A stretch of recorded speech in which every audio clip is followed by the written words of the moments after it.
आप सभी को जय मसीह की। हिंदी बाइबल स्टडी ग्रुप के माध्यम से संचालित इस बाइबल अध्ययन कार्यक्रम में आप सभी जुड़े हुए मसीही भाई बहनों का मैं स्वागत करता हूं। अभी तक हम जो प्रकाशित वाक्य पुस्तक जो है वह 3 भागों में बांटकर हम अध्ययन कर रहे थे, जो कि पहला भाग है क्लेश काल और दूसरा भाग है मध्य काल और तीसरा काल जो अंतिम है वह है महाक्लेश काल या ग्रेट ट्रिब्यूलेशन पीरियड। हम पिछले अध्ययनों में क्लेश काल और मध्य काल का भी हम अध्ययन कर चुके हैं।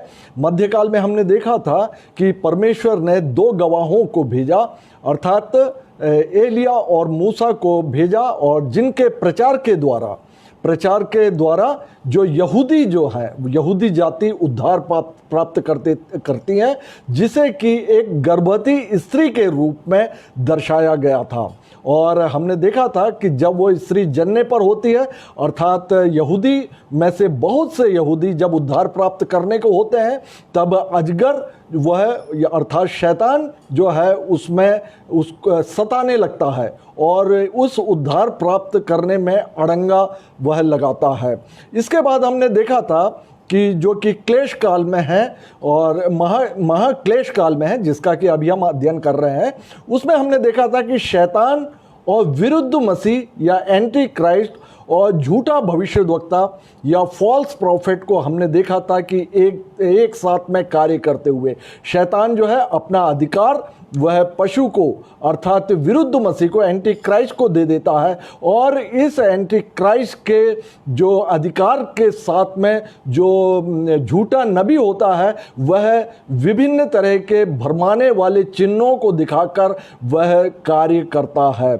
और उसके बाद हमने देखा था कि परमेश्वर के क्रोध के 7 कटोरों का उंडेला जाना, और इसके बाद हमने देखा था जो कि महाक्लेश काल में है कि पशु पर सवार एक स्त्री, और जिसके विषय में भी हमने एक गहन अध्ययन किया था, जो कि 7 पर्वतों से घिरी हुई है। और वह जो है, और मैंने आपको बताया था कि इस संसार में जो कि 7 पहाड़ों से घिरा हुआ एक ही नगर है जो कि रोम नगर कहलाता है, और 7 पहाड़ जो है वह राजा को भी इंडिकेट करता है या सिंबल करता है।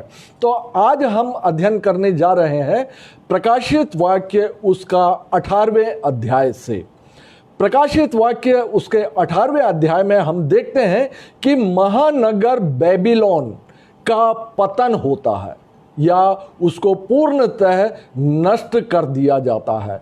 यह जो बेबीलोन नगर है, इसके बारे में बाइबल क्या बतलाती है कि आप शुरुआत में ही देखेंगे जब जल प्रलय के बाद में शेम, हाम और येपेत जो नूह के पुत्र थे, शेम के वंशज से अब्राहम और अब्राहम के वंशज से इसाक, याकूब और इजराइली, और उसके बाद राजा दाऊद और यीशु मसीह आए।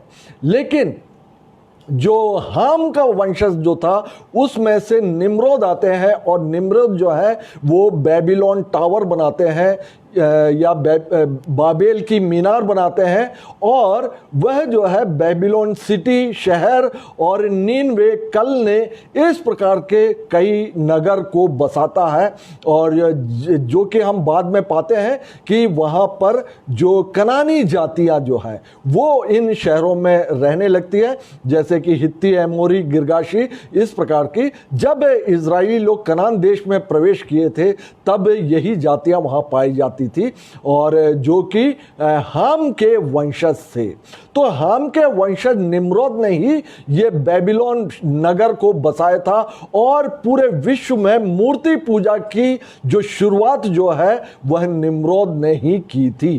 तो परमेश्वर इस बात से जो है शुरू से ही नाराज है, और निम्रोद का उपयोग जो है शैतान ने भरपूरी से मूर्ति पूजा इस संसार में व्याप्त करने के लिए किया उन्होंने। और इसके बाद हम देख सकते हैं कि राजा नबुकदनेस्सर राजा नबूकदनेस्सर जो कि बेबीलोन का राजा था, इसने परमेश्वर की प्रजा इजराइलियों को जो है वो गुलाम भी बना लिया था। और इसके भी पहले आप देखोगे कि फ़ैरो के समय काल में जब ये इजराइली जो थे वो मिस्र देश में वो लोग गुलाम अवस्था में थे, परमेश्वर ने वहाँ से उनको गुलामी से बाहर निकाला था और बोला था कि वापस जो है कोई भी वापस वहाँ पर नहीं जाएगा, गुलामी में नहीं जाएगा, क्योंकि कनान को परमेश्वर अपनी प्रजा को कनान देश की ओर लेके जा रहे होते हैं। उसके बाद हम देखते हैं कि ये जो राजा दाऊद के पुत्र राजा सुलेमान जो होते हैं वो मिस्र देश से ही वो घोड़ों वगैरह को मंगवाते हैं, क्योंकि मिस्र देश में अरबी घोड़े और बहुत ही गुणवत्ता वाले घोड़े वहाँ पे मिलते थे। तो और उनसे भी व्यापार भी उन्होंने स्थापित किया था, जबकि परमेश्वर ने इन सब बातों के लिए मना किया हुआ था। तो मुख्य बात यह है कि बेबीलोन से ही मूर्ति पूजा का प्रारंभ होता है, और मूर्ति पूजा जो कि परमेश्वर के विरुद्ध में है वो सारे संसार में व्याप्त रहती है, और इस वजह से परमेश्वर जो है बेबीलोन से बहुत नाराज है। तो अंतिम समय में हम देखेंगे कि उन्हीं मूर्ति पूजकों का बाबेल जो है या बेबीलोन जो है वह पूरी तरह से नष्ट कर दिया जाता है महाक्लेश काल में। तो हम कुछ वचनों को देखेंगे जहां पर प्रकाशित वाक्य उसका 18 अध्याय और उसका 1 से लेके 3 वचन में वहां पे लिखा हुआ है, इसके बाद मैंने एक स्वर्गदूत को स्वर्ग से उतरते देखा जिसका बड़ा अधिकार था और पृथ्वी उसके तेज से प्रज्वलित हो गई। उसने ऊंचे शब्द से पुकार कर कहा कि गिर गया, बड़ा बाबुल गिर गया, और दुष्ट आत्माओं का निवास और हर एक अशुद्ध आत्मा का अड्डा, हर एक अशुद्ध आत्मा का अड्डा और एक अशुद्ध और घृणित पक्षी का अड्डा हो गया, क्योंकि उसके व्याभिचार की भयानक मदिरा के कारण सब जातियां गिर गई। ध्यान दीजिएगा, उसके व्याभिचार के भयानक मदिरा के कारण सब जातियां गिर गई और पृथ्वी के राजाओं ने उसके साथ व्याभिचार किया और पृथ्वी के व्यापारी उसके सुख विलास की बहुतायत के कारण धनवान भी हुए।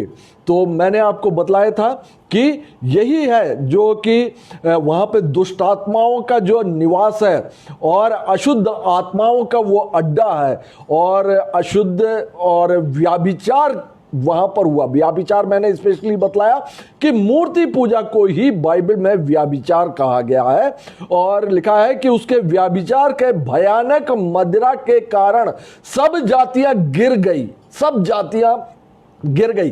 अर्थात मूर्ति पूजा में सारी जातियां जो है वो संलग्न हो गई और पृथ्वी के राजाओं ने उसके साथ व्याभिचार किया। अर्थात जितने भी बड़े बड़े अधिकारी और जितने भी पदाधिकारी और शासक भी जो हुए हैं वे सब भी जो हैं मूर्ति पूजा में लिप्त हुए, इसी बाबेल के कारण या इस बेबीलोन के कारण। और आप देखेंगे कि इस अध्याय में 18 अध्याय में यही कारण है कि इसको जो है गिरा दिया जाता है। और मैंने आपको बतलाया था कि राजा सुलेमान ने भी जो है वो वहां से घोड़े मंगवाए थे, और जिसको कि परमेश्वर ने मना किया हुआ था, जो कि आपके स्क्रीन में आप देख सकते हैं, पहला राजा और 10वां अध्याय और 28 और 29वां वचन। जो घोड़े सुलेमान रखता था वे मिस्र से आते थे और राजा के व्यापारी उन्हें झुंड झुंड करके ठहराए हुए दाम पर लिया करते थे। एक रथ तो 600 शेकेल चांदी पर और एक घोड़ा 150 शेकेल पर मिस्र से आता था, और इसी दाम पर वे हित्तियों और आराम के सब राजाओं के लिए भी व्यापारी के द्वारा आते थे। तो यहाँ पर आप देख सकते हैं इन सभी वजहों से, मुख्य वजहों में यह भी एक वजह है। एक तो राजा सुलेमान ने जो है वह 700 रानियां रख लिया था और उसकी 1000 रखेलियां भी थी, और इसने जो है मिस्र देश से जो है अपनी पत्नियों या वहां की राजकुमारियों से इन्होंने विवाह किया था, एक कारण।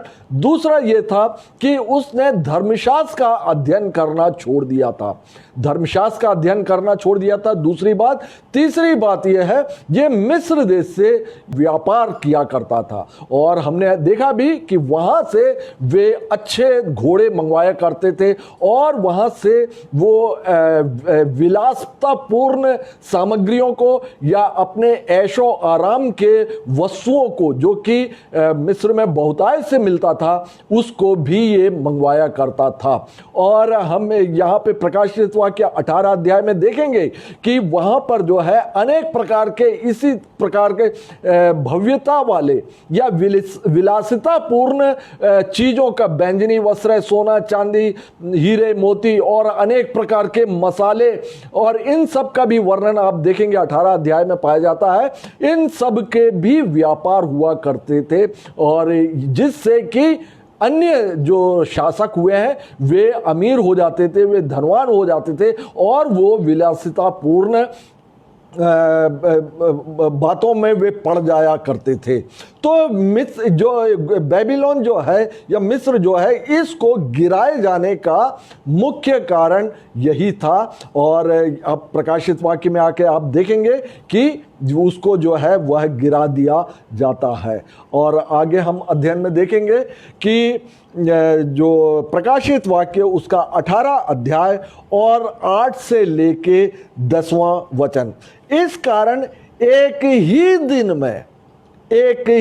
दिन में आप देखेंगे कि जो प्रकाशित वाक्य का जो पीरियड, जो अब हम आप जानते हैं सामान्य तौर पर कि 7 वर्षों का जो है क्लेश काल है, तो यहां पे लिखा हुआ है इस कारण एक ही दिन में उस पर विपत्तियां आ पड़ेंगी, अर्थात मृत्यु और शोक और अकाल, और वह आग में भस्म कर दी जाएगी, क्योंकि उसका न्यायी प्रभु परमेश्वर शक्तिमान है और पृथ्वी के राजा जिन्होंने उसके साथ व्याभिचार और सुख विलास किया, जब उसके जलने का धुआं देखेंगे तो उसके लिए रोएंगे और छाती पीटेंगे, उसकी पीड़ा के डर के मारे दूर खड़े होकर कहेंगे, हे बड़े नगर बाबुल, हे दृढ़ नगर, हाय हाय, घड़ी ही भर में तुझे दंड मिल गया, घड़ी ही भर में तुझे दंड मिल गया। यहां पर आप देख रहे हैं कि प्रकाशित वाक्य या जो क्लेश काल, जो शुरुआत के 3.5 साल काल है और अंतिम के जो महाक्लेश काल के 3.5 साल, इस प्रकार के जो 7 सालों में आप देखेंगे एक ही दिन में बाकी सारी विपत्तियों को आप देखेंगे ये क्रमशः होती हैं। और जैसे कि परमेश्वर के क्रोध के कटोरे का उंडेला जाना या फिर सीलों को खोला जाना, तो ये सब बातें जो है कई समयों में होती है या ये क्रमशः होती है, लेकिन जो बेबीलोन नगर का गिराया जाना ये एक ही दिन में हो जाएगा और इसको जो है आग से भस्म कर दिया जाता है। क्यों? आग जो से भस्म, मैंने आपको पिछले अध्ययन में भी बतलाया था कि जो व्याभिचारी स्त्री होती है उसको आग से जला दिए जाने का दंड परमेश्वर की ओर से निर्धारित है। और यहां पर भी जो है यह व्याभिचार होता था, अर्थात ये मूर्ति पूजक देश जो था, यह इस वजह से इसको भी आग से जलाया जाना इसको उचित था और परमेश्वर द्वारा दंड या न्याय के स्वरूप में आग से जलाकर जो बेबीलोन का दंड दिया जाएगा। और इसके बाद हम देखते हैं प्रकाशित वाक्य उसका 18 अध्याय और 15 और 16वां वचन। इन वस्तुओं के व्यापारी जो उसके द्वारा धनवान हो गए थे।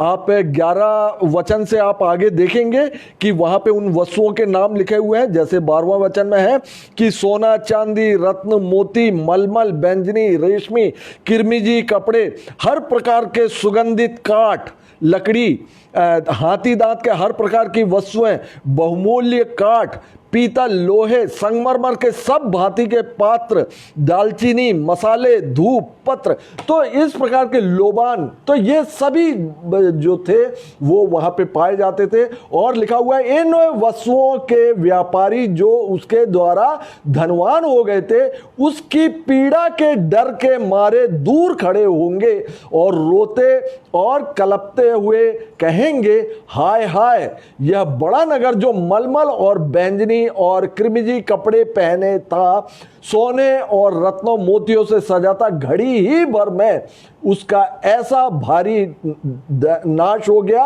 हर एक माझी और जल यात्री और मल्लाह जितने समुद्र से कमाते थे, सब दूर खड़े हुए और उसके जलने का धुआं देखते हुए पुकार कर कहेंगे, कौन सा नगर इस बड़े नगर के समान है।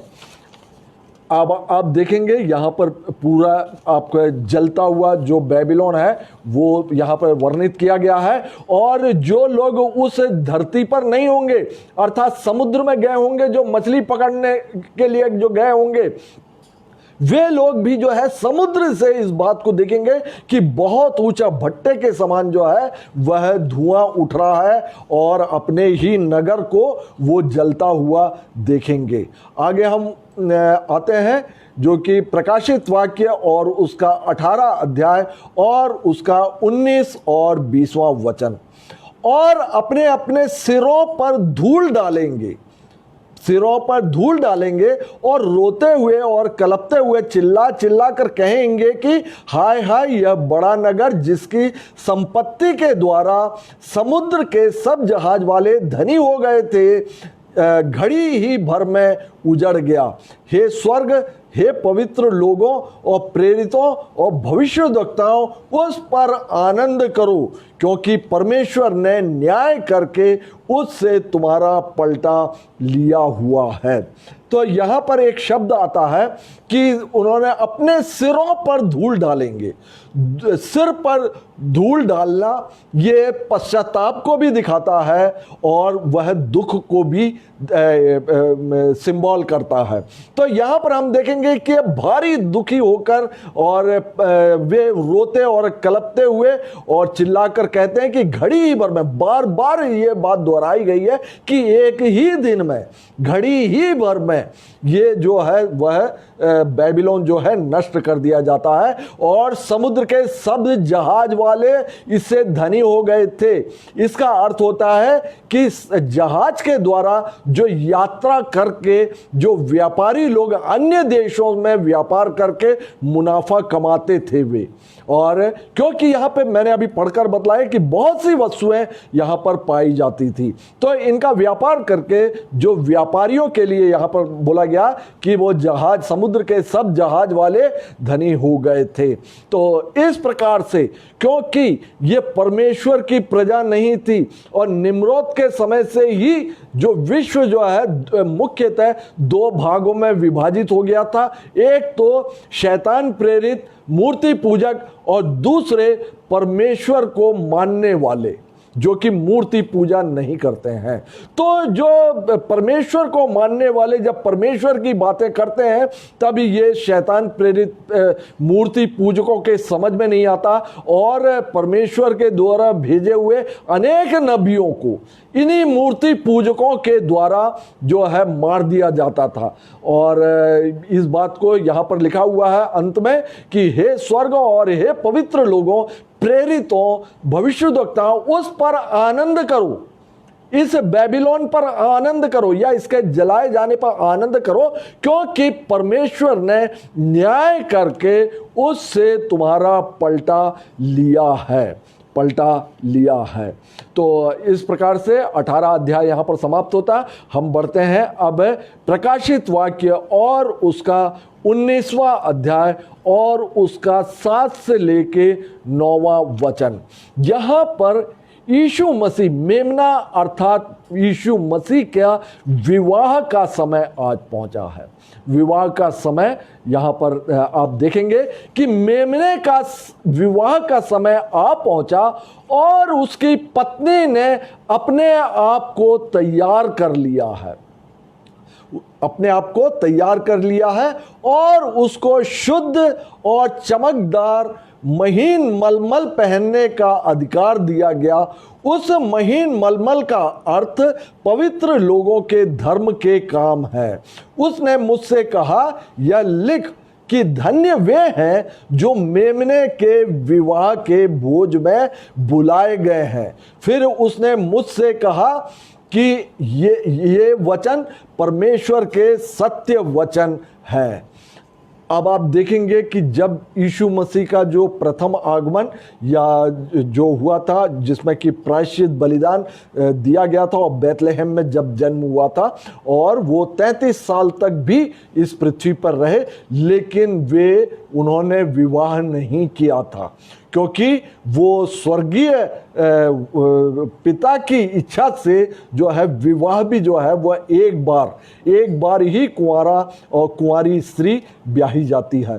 तो यहाँ पर यीशु मसीह को देखेंगे कि इस पृथ्वी पर रहते हुए उन्होंने विवाह नहीं किया, कारण वे जानते थे कि उनका विवाह होना वो निश्चित है और वो कब समय होगा और किन लोगों के साथ में होगा यह भी वो जानते थे।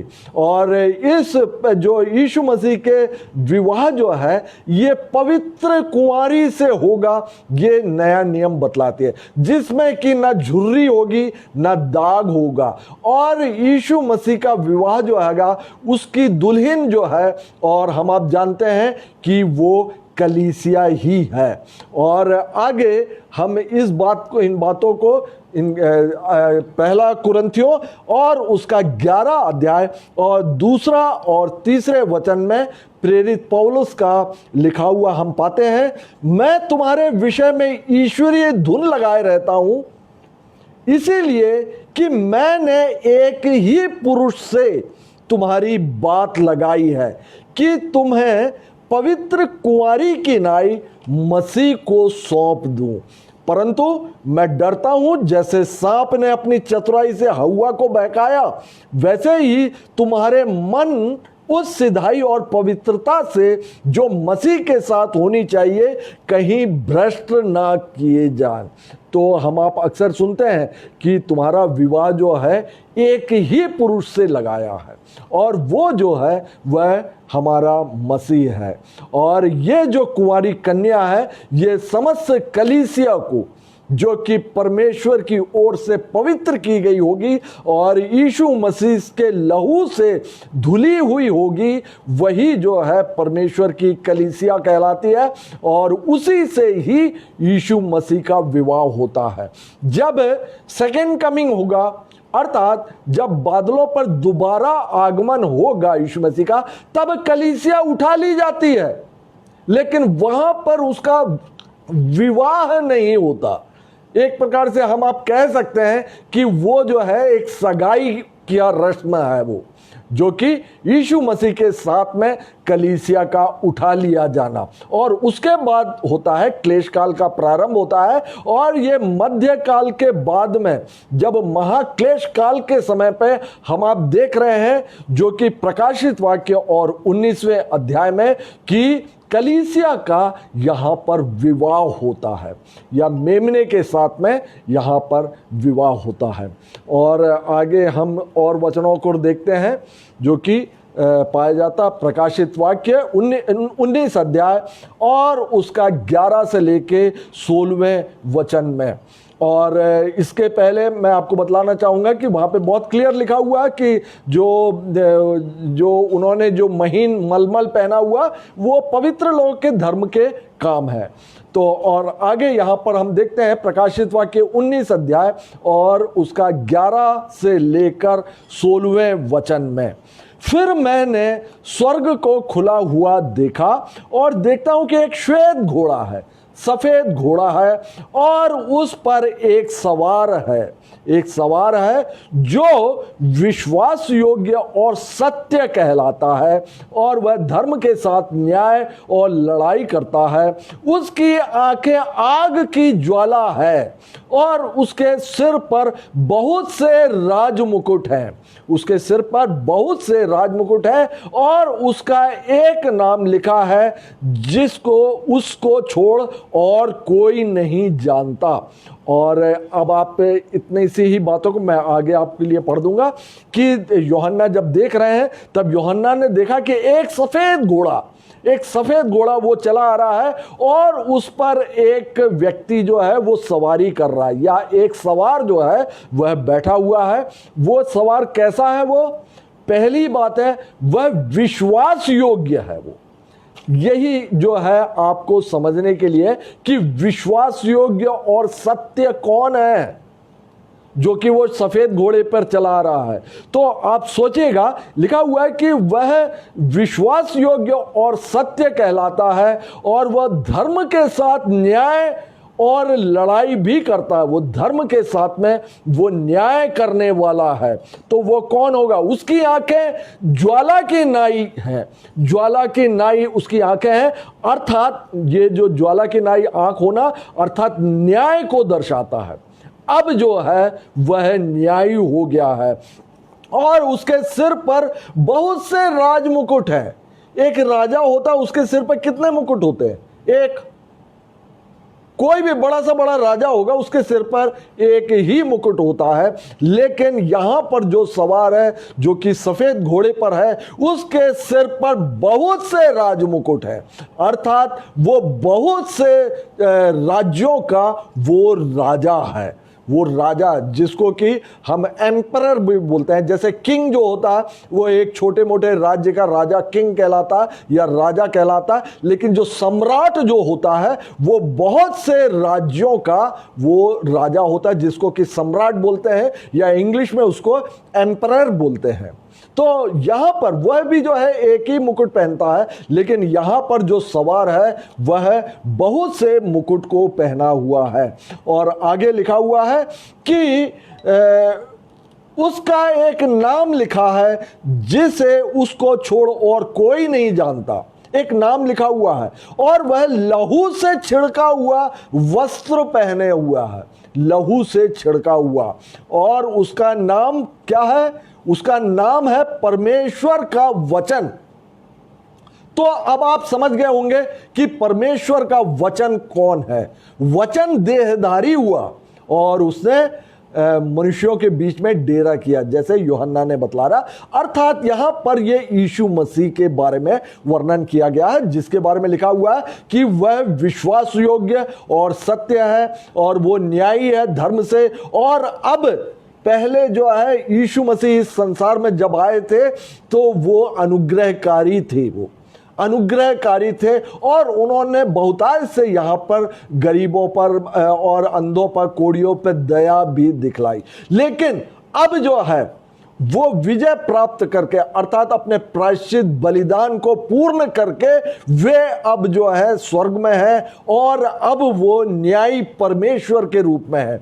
इसीलिए लिखा हुआ है कि उनकी आंखें जो है ज्वालामय आंखें हैं, वो न्याय को दर्शाती है।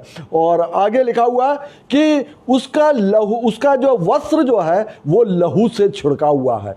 यह यीशु मसीह के प्रायश्चित बलिदान को दर्शाता है और उसका नाम परमेश्वर का वचन है। और स्वर्ग की सेना श्वेत घोड़ों पर सवार है।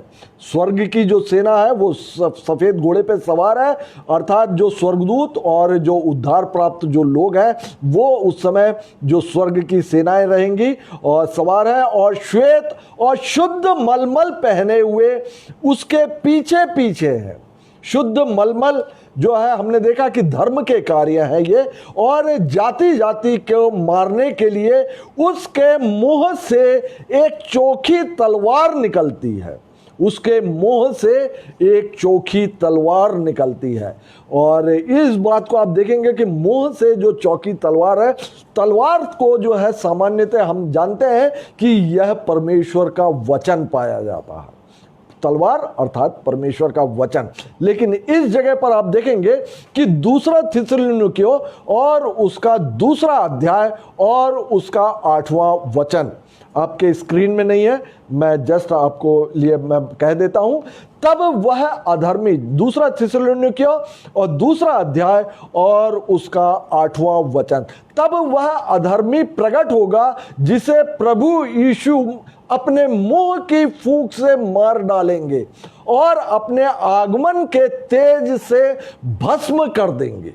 यह जो प्रेरित पौलुस ने जो लिखा है, यह इसी समय के लिए लिखा हुआ है। और इसी बात को आप स्क्रीन में आपने देखा कि वह उसके मुंह से एक चोखी तलवार निकलती है और वह लोहे के राजदंड लिए हुए उन पर राज्य करेगा। लोहे का राजदंड लिए हुए राज्य करेगा और वह सर्वशक्तिमान परमेश्वर के भयानक प्रकोप की जलजलाहट की मदिरा के कुंड में दाख रौंदेगा और उसके वस्त्र और उसके जांग पर यह नाम लिखा है, राजाओं का राजा और प्रभुओं का प्रभु। तो यहां पर कुछ बातें समझने के लिए है, जैसे मैंने बतलाया आपको कि जैसे लिखा हुआ था कि अनेक मुकुट है, और अंत में हमको क्लियर हो गया कि वो राजाओं का राजा है और प्रभुओं का प्रभु है। इसीलिए जो है वो बहुत से मुकुट है। वह क्या करेगा, जैसे कि मैंने अभी आपको पढ़कर बतलाया था कि दूसरा थिस्सलुनीकियों और उसका दूसरा अध्याय और 8वें वचन में कि वहां पर बतलाया गया कि प्रभु यीशु मसीह अपनी मुंह की फूंक से जो है वो अधर्मी अर्थात शैतान को वो नष्ट कर देगा। तो अब वो जो महाक्लेश काल में वो समय आ गया है जब शैतान और उसके जो दोनों साथी और जो उसके जो साथ के जो अन्य जो स्वर्गदूत जो पतित दूत जो है सबका न्याय किया जाए। तो इसके लिए जो है अब यीशु मसीह का विवाह भी हो गया कलीसिया से, और इस कलीसिया के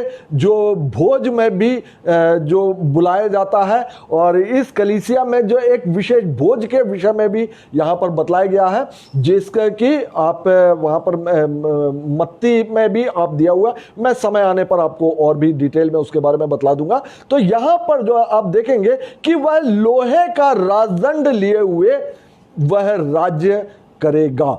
और यह जो लोहे का राजदंड है, आपने जब प्रकाशित वाक्य और उसका दूसरा अध्याय और उसका 27 और 28वें वचन में, प्रकाशित वाक्य 2:27 और 28, जहां पर कलीसिया के विषय में बोला गया, 7 कलीसियाओं के बारे में बोला गया है। और जब जो एक कलीसिया जो कि जिसको कि जो जय पाएगा उसको जाति जाति पर अधिकार दिया जाएगा।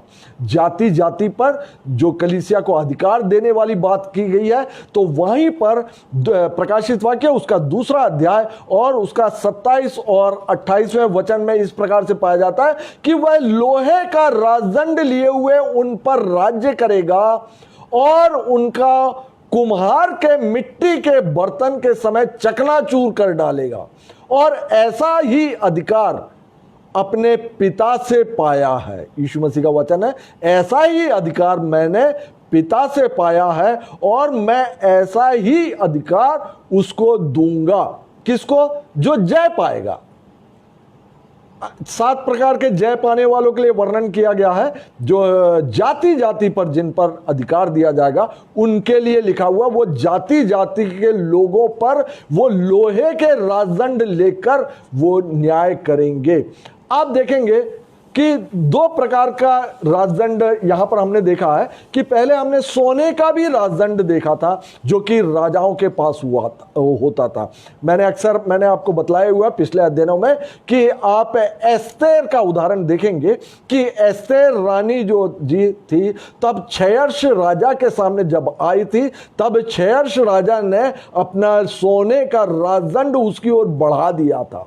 सोने का राजदंड का बढ़ाने का अर्थ होता है कि तुम्हारे कोई भी अपराध होंगे या तुम कुछ भी गलत बात बोलोगी तो उसको जो है क्षमा कर दिया जाएगा।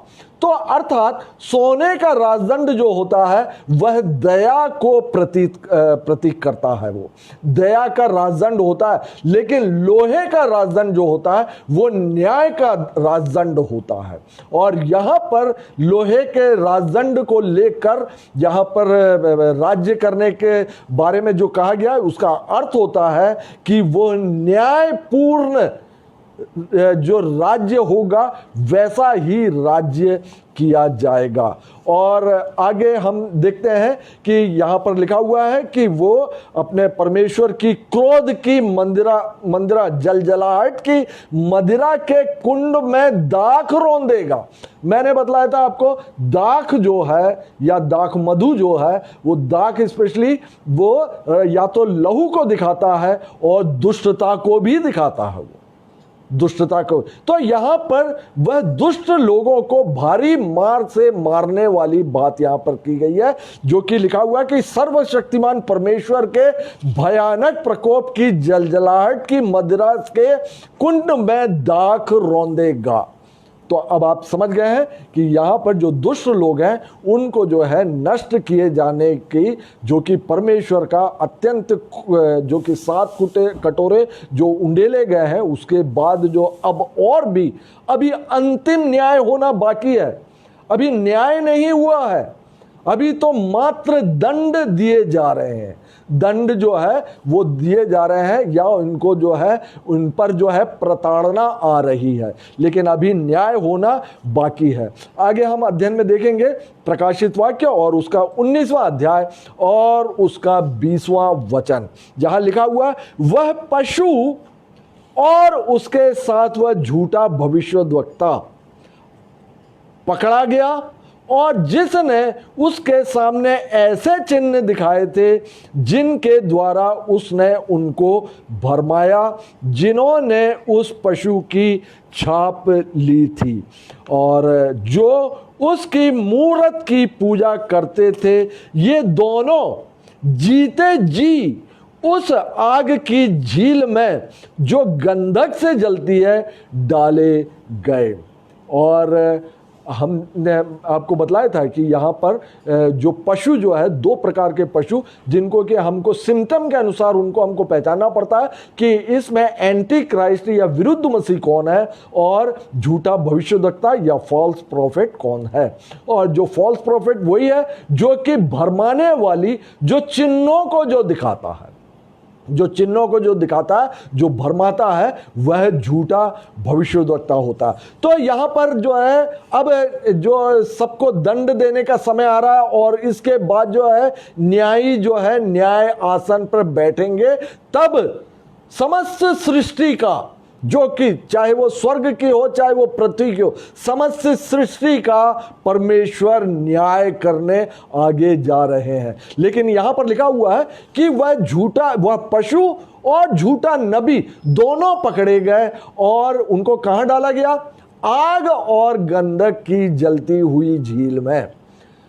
अनेक प्रकार के आग बाइबल में बतलाया गया है, लेकिन आग और गंधक जो है, आप सदोम अमोरा में आप याद कीजिएगा, वहां पे आग और गंधक की बारिश वहां पे हुई थी और समस्त जो सदोम अमोरा जो कि दुष्टता से भरपूर था उनको नष्ट किया था। और आग और गंधक की आग में ही शैतान भी डाला जाएगा। और लेकिन सबसे पहले ये एंटी क्राइस्ट और जो फॉल्स प्रॉफिट है, इन दोनों को जीवित ही उनको में पकड़कर उनको डाल देने का वर्णन यहां पर पाया जाता है। अब आप देखेंगे कि शैतान के जो है 3 रूप हैं। शैतान स्वयं जो कि अजगर है, दूसरा पशु जो कि एंटी क्राइस्ट है या झूठा मसीह है, और जो झूठा भविष्यद्वक्ता। अब जो एंटी क्राइस्ट और जो फॉल्स प्रॉफिट है, इनको तो अंतिम रूप से जो आग और गंधक से जलती हुई झील में डाल दिया गया। अब बचा है मात्र शैतान। शैतान या यह अजगर बसता है, और उसके बारे में यहाँ पर दिया हुआ है कि जो कि आपकी स्क्रीन में है, प्रकाशित वाक्य और उसका 20वां अध्याय और उसका 1 से लेके 3 वचन। फिर मैंने एक और स्वर्गदूत को स्वर्ग से उतरते देखा, जिसके हाथ में अथाह कुंड की कुंजी और एक बड़ी जंजीर थी, और उसने उस अजगर और अर्थात पुराने सांप को, कितना पुराना, हजारों साल पुराना, क्योंकि वो आदम हव्वा के समय पर रहा, उस समय तक का पुराना सांप को, जो इब्लीस और शैतान है, पकड़ के 1000 वर्ष के लिए बांध दिया गया। 1000 वर्ष के लिए बांध दिया गया और उसे अथाह कुंड में डालकर बंद कर दिया।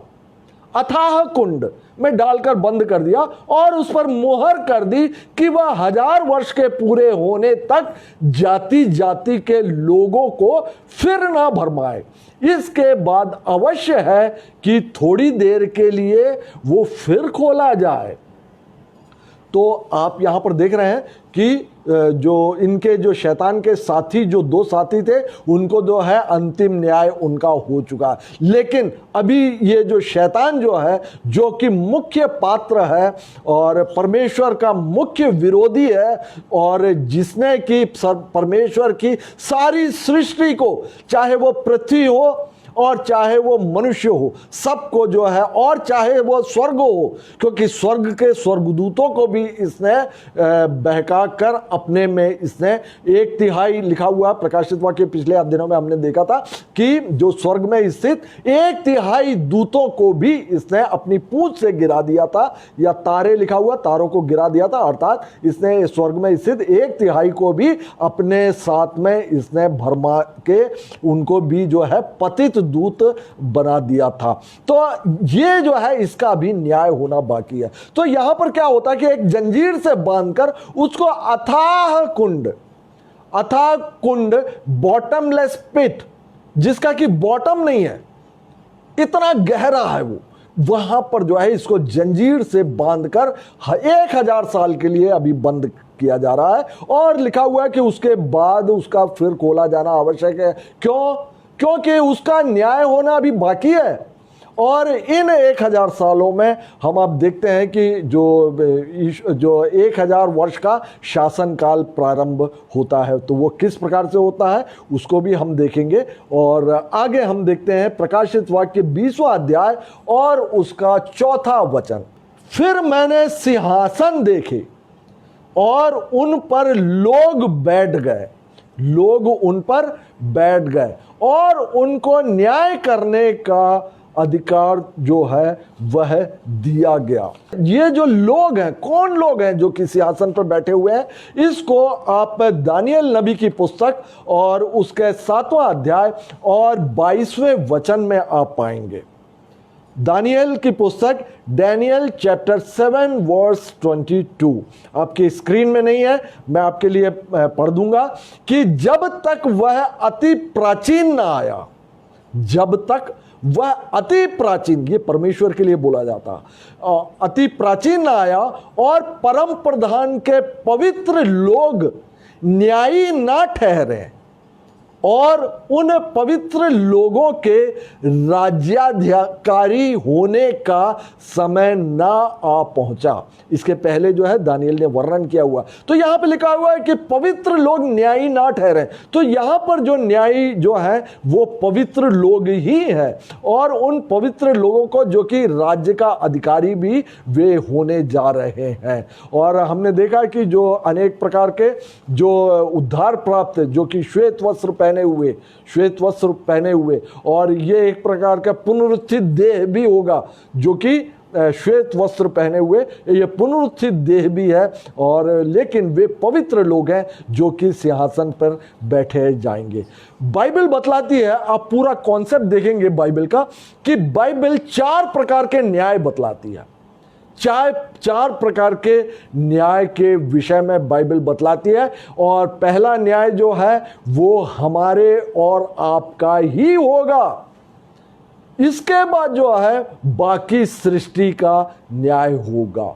और आप देखेंगे कि यहाँ पर जो पृथ्वी और जो आकाश वगैरह है, यह सब कुछ जो कि जीवित नहीं है, अजीवित अपन कह सकते हैं इनको, जो अजीवित वस्तुएं हैं वो नष्ट हो जाती है। लेकिन हम आप जो जीवित हैं, जो कि आत्मिक रूप से हम आप आ जाते हैं, तो हमारा पहले न्याय में सबसे पहला हम ही से न्याय का प्रारंभ होगा।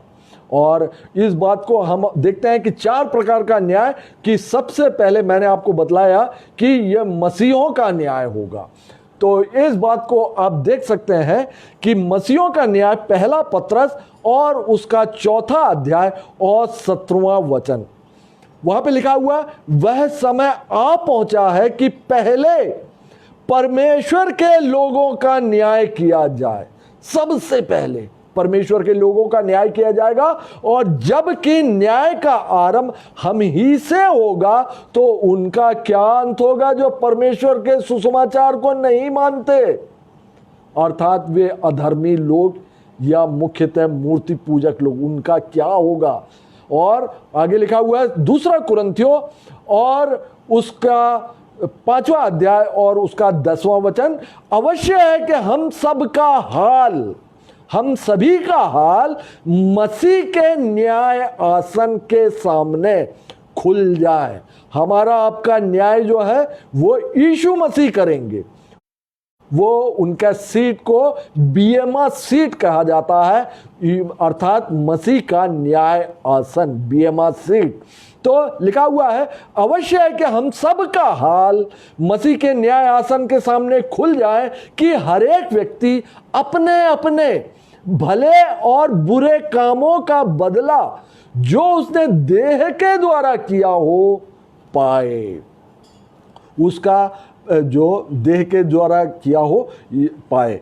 तो हमारा आपका जो न्याय होगा वो हमको मसीह के बीएमा सीट अर्थात न्याय आसन के सामने हम आप जो है वो खड़े होंगे। लेकिन हम आप जो खड़े होंगे जो कि उद्धार प्राप्त लोग हैं, जिन्होंने अपने आप को यीशु मसीह के मेमने के लहू से जो शुद्ध कर लिया है, अर्थात हम आप जो श्वेत वस्त्र पहने हुए लोग हैं, वो जो है वो मसीह के न्याय आसन के सामने खड़े होंगे। लेकिन पुरस्कार प्राप्त करने के लिए, दंड के लिए नहीं। हमको आपको दंड नहीं दिया जाएगा, लेकिन पुरस्कार दिया जाएगा, जैसा कि जो प्रकाशित वाक्य प्रारंभिक जो 3 पहले से तीसरे अध्याय के बीच में जो लिखा हुआ, जो जय पाए उसे मैं ये बातें दूंगा। तो यहां पर लिखा हुआ है कि आप अपने देह के द्वारा जो किए हुए कर्म है उसी के आधार पर आपको पुरस्कार की प्राप्ति होगी, लेकिन आपको दंड नहीं दिया जाएगा। और आगे हम देखते हैं जो कि वचनों में पाया जाता है, मत्ती उसका 16 अध्याय और उसका 27वां वचन, जो कि आपके स्क्रीन में भी है और यीशु मसीह का वचन है। मनुष्य का पुत्र अपने स्वर्गदूतों के साथ अपने पिता की महिमा में आएगा, और उस समय वह हर एक को उसके कामों के अनुसार प्रतिफल देगा, कामों के अनुसार प्रतिफल देगा। और इस प्रकार से हमने देखा कि यीशु मसीह के न्याय आसन के सामने हर एक व्यक्ति का पुनरुत्थान होगा, चाहे उसने बुरे कर्म किए हो चाहे वह अच्छे कर्म किए हो, क्योंकि आत्मा जो है कभी मरती नहीं। तो हर एक व्यक्ति का जो है पुनरुत्थान होगा। और लिखा हुआ है कि कुछ लोग जो है अनंत जीवन के लिए और कुछ लोग जो है अनंत मृत्यु के लिए जी उठेंगे, लेकिन जी सभी उठेंगे। और हम आप जो मसीह के प्रायश्चित बलिदान से जो शुद्ध किए हुए जो लोग हैं, जो कि पश्चाताप किए हुए लोग हैं और मसीह के लहू से धुले हुए लोग हैं, वो मसीह के न्याय आसन के सामने, आप आगे चलकर देखेंगे कि आप कितने भाग्यशाली हैं कि आप यीशु मसीह के न्याय आसन के सामने खड़े होंगे। आप परमेश्वर के न्याय आसन के सामने नहीं खड़े होंगे आप, क्योंकि यीशु मसीह जो है ना वो अनुग्रहकारी और दयालु भी है, और उन्होंने उस पृथ्वी में रहते हुए हमारे लिए बहुत से अनुग्रहपूर्ण कार्य और दयालुतापूर्ण कार्य किया। तो हम बड़े हियाब से, जैसे कि इब्रानियों में भी कहा गया कि हम बड़े हियाब से उसके पास जा सकते हैं, उसके पास जा सकते हैं। और आगे आप देखेंगे कि इज़राइलियों का भी न्याय होगा। इज़राइली जो कि परमेश्वर की चुनी हुई प्रजा थी, जिसको परमेश्वर ने सारी पृथ्वी में से चुन लिया था और जिसके साथ उसने वाचा भी बांधी थी। और यहां पर लिखा हुआ है लूका उसका 22वां अध्याय और उसका 29 और 30वां वचन। Luke chapter 22 verse 29 and 30। जैसे यीशु मसीह का वचन है, जैसे मेरे पिता ने मेरे लिए एक राज्य ठहराया है, वैसे ही मैं भी तुम्हारे लिए ठहराता हूं। यह प्रेरितों के लिए 12 प्रेरितों से बातचीत की जा रही है। और यहां पर लिखा हुआ है वैसे ही मैं भी तुम्हारे लिए ठहराता हूं, ताकि तुम मेरे राज्य में मेरी मेज पर खाओ पियो। ये 12 प्रेरितों के लिए लिखा हुआ है, सबके लिए नहीं है। ये 12 प्रेरितों के लिए लिखा हुआ और उन्हीं से बोला गया ताकि तुम मेरे राज्य में मेरी मेज पर खाओ पियो, वरन सिंहासन पर बैठकर इज़राइल के 12 गोत्रों का न्याय करो। 12 गोत्रों का न्याय जो है यीशु मसीह के यही 12 प्रेरित करेंगे। 12 जो गोत्र थे वो आज समस्त संसार में पता नहीं, संख्या अपन नहीं कह सकते कितने हैं। और उस समय से लेके जब परमेश्वर ने उनके साथ में वाचा बांधी थी, जब परमेश्वर ने अब्राहम को चुन लिया था, तब से जो है सब अब्राहम के संतान, जो परमेश्वर की चुनी हुई संतान है जो है, इनका न्याय जो है एक एक गोत्र के अनुसार जो है ये 12 प्रेरित करेंगे। तो हमने 2 प्रकार के न्याय देखा। एक तो हम आप जो क्रिश्चियंस हैं उनका न्याय देखा कि मसीह के न्याय आसन के सामने हम खड़े होंगे और हम दंड के लिए नहीं परंतु पुरस्कार प्राप्त करने के लिए खड़े होंगे। इसके बाद हमने देखा परमेश्वर की चुनी हुई प्रजा इज़राइली या यहूदी, इनका न्याय जो है यीशु मसीह के 12 प्रेरित करेंगे। कारण क्या है? ये जो प्रेरित है ना, वो इज़राइली थे, वो यहूदी थे, वो अच्छी तरह उनसे जानते हैं, अच्छी तरह उनसे परिचित है और उन्हीं में से हैं, और इसीलिए वे इज़राइलियों के 12 गोत्रों का न्याय भी करेंगे। और आगे हम देखते हैं कि जो अन्य जातियों का न्याय भी होगा, अन्य जातियों का न्याय। और यह जो न्याय होगा यह परमेश्वर के श्वेत सिंहासन के सामने होगा। परमेश्वर के श्वेत सिंहासन के सामने, जैसा कि प्रकाशित वाक्य 20वां अध्याय और 11 से लेके 14 में पाया जाता है। प्रकाशित वाक्य 20 11 से 14 वहां पे लिखा हुआ, फिर मैंने एक बड़ा श्वेत सिंहासन और उसको जो उस पर बैठा हुआ है देखा। मैंने छोटे बड़े सब मरे हुओं को सिंहासन के सामने खड़े हुए देखा और पुस्तकें खोली गई और फिर एक और पुस्तक खोली गई, अर्थात जीवन की पुस्तक। जैसे उन पुस्तकों में लिखा हुआ था उनके कामों के अनुसार मरे हुओं का न्याय किया गया। और जिस किसी का नाम जीवन की पुस्तक में लिखा हुआ नहीं मिला वह आग की झील में डाला जाएगा। और इसलिए जो बोला ना कि जो जय पाएगा उसका नाम मैं जीवन की पुस्तक से ना काटूंगा। हमारा आपका नाम जो है जीवन की पुस्तक में लिखा हुआ है और हमको आपको वहां पर प्रतिफल यीशु मसीह के न्याय आसन के सामने प्रतिफल मिलेगा। लेकिन ये जो तीसरे प्रकार का न्याय है ये समस्त अन्य जातियों के लिए है, जो कि परमेश्वर के सफेद जो श्वेत सिंहासन के सामने होगा। परमेश्वर के सामने पड़ना मतलब बहुत भयानक बात है। यीशु मसीह दयालु हैं और वे हमारे साथ में निवास भी उन्होंने किया है। जैसे मैंने बतलाया कि जो इज़राइलियों का न्याय, इज़राइलियों के ही 12 जो गोत्र में से जो आए हुए हैं, जो कि 12 प्रेरित भी हैं, और वे लोग जो हैं उनका न्याय करेंगे। लेकिन परमेश्वर के हाथ में पड़ना बहुत भयानक बात है। और ये जो मूर्ति पूजक और जो अन्य जातियां हैं, ये परमेश्वर के श्वेत सिंहासन के सामने ये खड़े होंगे। और लिखा हुआ है, जिस किसी का नाम जीवन की पुस्तक में लिखा हुआ ना मिला वह आग की झील में डाला जाएगा। ये हमने 3 प्रकार का न्याय देखा, और मैं आपके सामने चौथे प्रकार का और न्याय, जो कि बाइबल ही बतलाती है, उसके विषय में बात करूंगा कि स्वर्गदूतों का न्याय। चौथा है स्वर्गदूतों का न्याय, जो कि पहला कुरिन्थियों और उसका 6वां अध्याय और उसका 2 और 3 वचन में पाया जाता है। क्या तुम नहीं जानते कि पवित्र लोग जगत का न्याय करेंगे? ये तो हमने देखा, पवित्र लोग जगत का न्याय करेंगे। क्या तुम नहीं जानते कि पवित्र लोग जगत का न्याय करेंगे? क्या तुम नहीं जानते कि हम स्वर्गदूतों का न्याय करेंगे? हम आप जो है, एक तो मसीह के न्याय आसन के सामने खड़े होंगे और पुरस्कार प्राप्त करेंगे। हम जो भी काम हमने देह के द्वारा किए हुए हैं, अर्थात इस देह में रहते हुए, अर्थात इस पृथ्वी में रहते हुए हमने जो कुछ भी काम किया है, इसी बात को यीशु मसीह ने बोला कि यदि तुम इन छोटों में से छोटों को भी 1 गिलास पानी पिला दोगे ना, तो समझ लेना कि वो मेरे लिए पिला दिया। तो इन कामों के आधार पर हमारा आपका न्याय होता है। और यहां पर बाइबल बतलाती है, पहला कुरिन्थियों और उसका 6वां अध्याय और उसका 2 और 3 वचन में, कि क्या तुम नहीं जानते कि तुम स्वर्गदूतों का न्याय करोगे?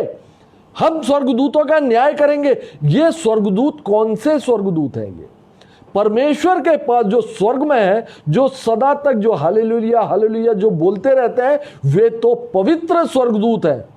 उनका क्या न्याय किया जाएगा? वो तो पवित्र है अपने आप में।